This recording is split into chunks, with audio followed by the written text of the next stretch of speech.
गुरु भक्ति योग।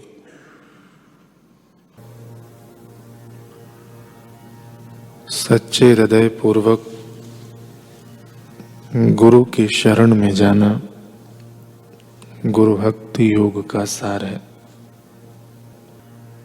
ईमानदारी के सिवाय गुरु भक्ति योग में बिल्कुल प्रगति नहीं हो सकती।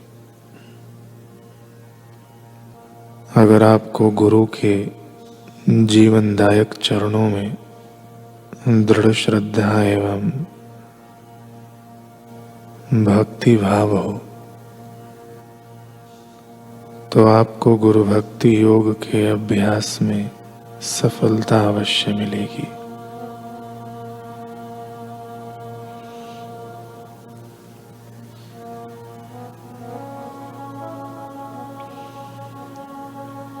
उत्तरोत्तर वर्धमान भक्ति भावना, नम्रता, आज्ञा पालन आदि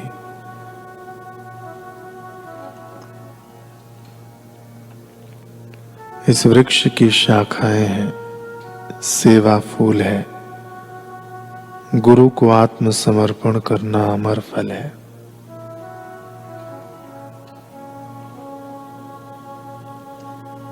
गुरु के प्रति संपूर्ण आत्मसमर्पण करना यह गुरु भक्ति का सर्वोच्च सोपान है।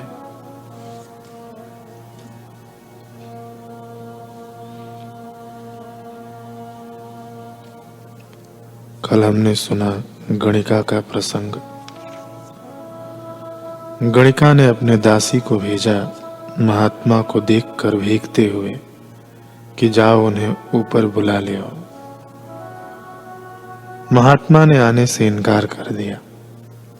दासी ने आकर कहा गणिका से कि सन्यासी जी ने कहा आप गणिका हैं, देह का व्यापार करते हुए विलासिता के गर्त में डूबी हुई हैं, इसलिए वे नहीं आएंगे।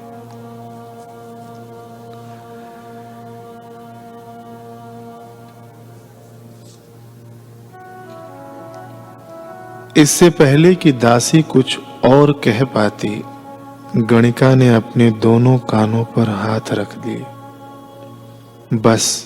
बस मैं और नहीं सुन सकती। अश्रुओं की धाराएं गंगा के तेज प्रवाह की तरह गणिका के कपोलों पर उमड़ पड़ी।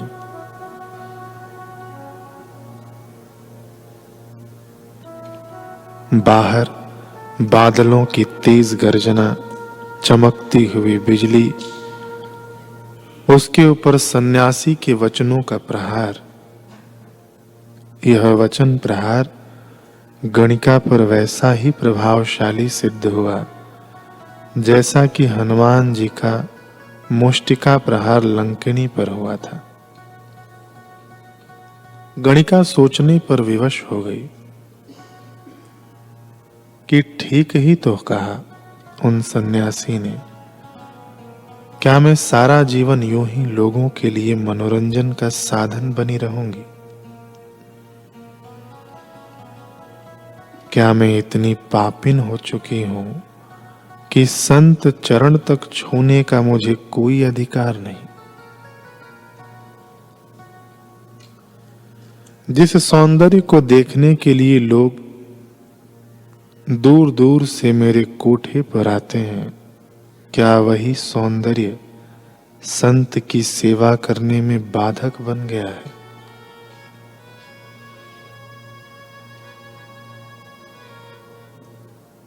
क्या मैं इतनी मलिन हो चुकी हूं कि दर दर प्रभु की अलख जगाने वाले मेरे अंतःकरण में उस प्रभु की अलख नहीं जगा सकते?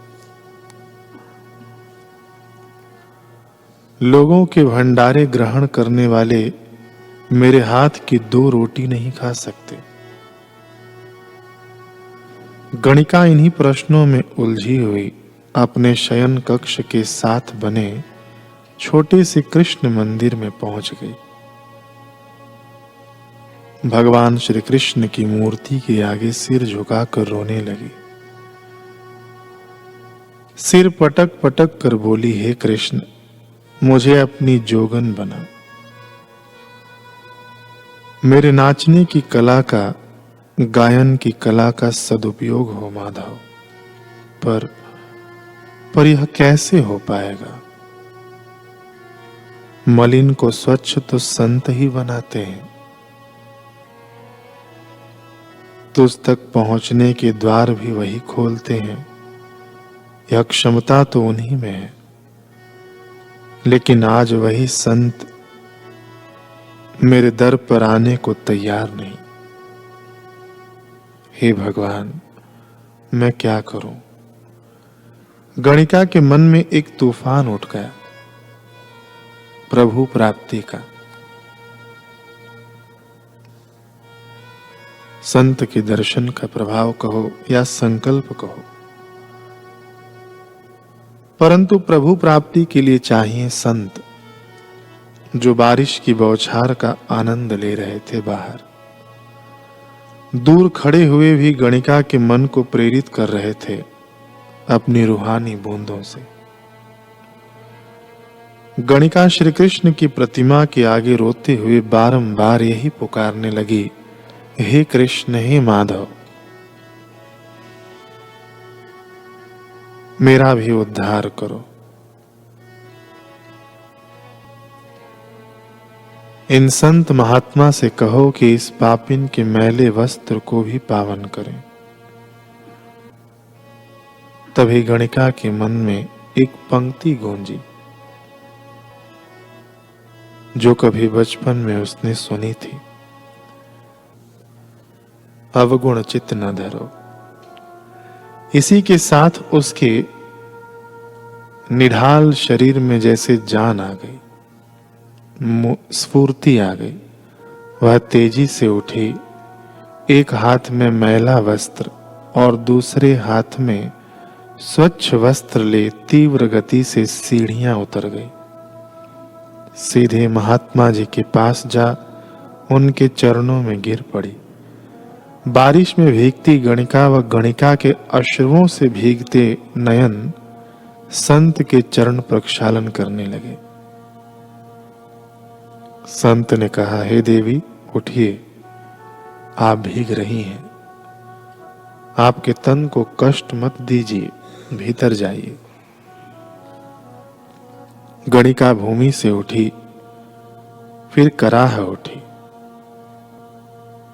कष्ट कष्ट यह बारिश मुझे क्या देगी महाराज? कष्ट तो आपने मुझे दिया है। मेरे निमंत्रण को अस्वीकार कर आप क्यों नहीं आए ऊपर?